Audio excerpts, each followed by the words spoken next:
ಕರಡ್ಯಾಳ ಚನ್ನಬಸವೇಶ್ವರ ಗುರುಕುಲದಲ್ಲಿ ಹಾಗೂ ಭಾಲ್ಕಿಯ ಚನ್ನಬಸವಾಶ್ರಮದಲ್ಲಿ ಹರ್ಡೇಕರ್ ಮಂಜಪ್ಪನವರ ಜಯಂತಿ ಆಚರಿಸಲಾಗಿದೆ. ಭಾಲ್ಕಿಯ ಹಿರೇಮಠ ಸಂಸ್ಥಾನದ ಪೀಠಾಧಿಪತಿ ಗುರುಬಸವ ಪಟ್ಟದೇವರು ಪೂಜ್ಯರ ದಿವ್ಯ ಸಾನ್ನಿಧ್ಯದಲ್ಲಿ ಕರಡ್ಯಾಳ ಚನ್ನಬಸವೇಶ್ವರ ಗುರುಕುಲದಲ್ಲಿ ಹರ್ಡೇಕರ್ ಮಂಜಪ್ಪನವರ ಭಾವಚಿತ್ರಕ್ಕೆ ಸಂಸದ ಸಾಗರ್ ಖಂಡ್ರೆ ಅವರು ಪುಷ್ಪ ನಮನ ಸಲ್ಲಿಸಿದ್ರು. ಜೊತೆಗೆ ಭಾಲ್ಕಿ ಪಟ್ಟಣದಲ್ಲಿರುವ ಚನ್ನಬಸವಾಶ್ರಮದ ಪರಿಸರದಲ್ಲಿ ವಿಜಯಶ್ರೀ ಗುರುಬಸವ ಪಟ್ಟದೇವರು ಹರ್ಡೇಕರ್ ಮಂಜಪ್ಪನವರ ಭಾವಚಿತ್ರಕ್ಕೆ ಪುಷ್ಪ ನಮನವನ್ನು ಸಲ್ಲಿಸಿ ಬಸವಣ್ಣನವರ ತತ್ವಗಳನ್ನು ಜಾಗತಿಕ ಮಟ್ಟದಲ್ಲಿ ತಲುಪಿಸುವಲ್ಲಿ ಹರ್ಡೇಕರ್ ಮಂಜಪ್ಪನವರ ಕೊಡುಗೆ ದೊಡ್ಡದಿದೆ. ಮೊಟ್ಟ ಮೊದಲ ಬಾರಿಗೆ ದಾವಣಗೆರೆಯಲ್ಲಿ ಬಸವ ಜಯಂತಿ ಆಚರಣೆಗೆ ತಂದ ಶ್ರೇಯಸ್ಸು ಹರ್ಡೇಕರ್ ಅವರಿಗೆ ಸಲ್ತದೆ ಎಂದು ಪೂಜ್ಯರು ನುಡಿದರು. ಈ ಸಂದರ್ಭದಲ್ಲಿ ಅನೇಕ ಬಸವ ಭಕ್ತರು ಇನ್ನಿತರು ಉಪಸ್ಥಿತರಿದ್ದರು.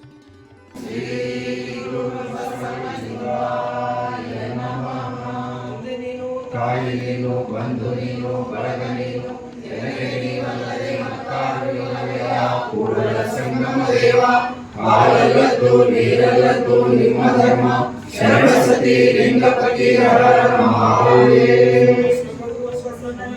ಜಯವಾಗಲಿ ಬಸವಾದಿ ಶಿವಶರಣರಿಗೆ ಜಯವಾಗಲಿ ಕರ್ನಾಟಕ ಗಾಂಧಿ ಹರ್ಡೇಕರ್ ಮಂಜಪ್ಪನವರಿಗೆ ಜಯವಾಗಲಿ ಶರಣು ಶರಣ.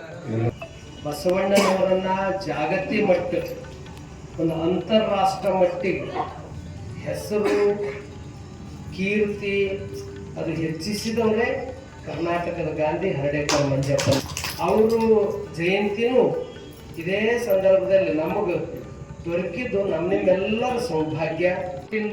ಅಸಮಾನತೆ, ಅಲ್ಲಿ ಕನಿಷ್ಠ ಶ್ರೇಷ್ಠ ಇಂಥವೆಲ್ಲ ವ್ಯವಸ್ಥೆಗಳ ವಿರುದ್ಧ ಅಲ್ಲಿ ನ್ಯಾಯ ಕೊಡ್ಲಕ್ಕ ಬಸವಣ್ಣವರು ಅದು ಶಕ್ತಿ ಮೀರಿ ಪರಿಶ್ರಮ ಪ್ರಯತ್ನ ಅವೆಲ್ಲ ಮಾಡಿದ ಫಲ ಮುಂದೆ ಅವ್ರ ಜಯಂತಿಯನ್ನು ಮೊಟ್ಟ ಮೊದಲ ಆರಂಭ 1913ರಲ್ಲಿ ದಾವಣಗೆರೆಯಲ್ಲಿ ಮೊಟ್ಟ ಮೊದಲ ಆರಂಭ ಮಾಡಿದವರೇ ಹರ್ಡೇಕರ್ ಮಂಜಪ್ಪನವರು.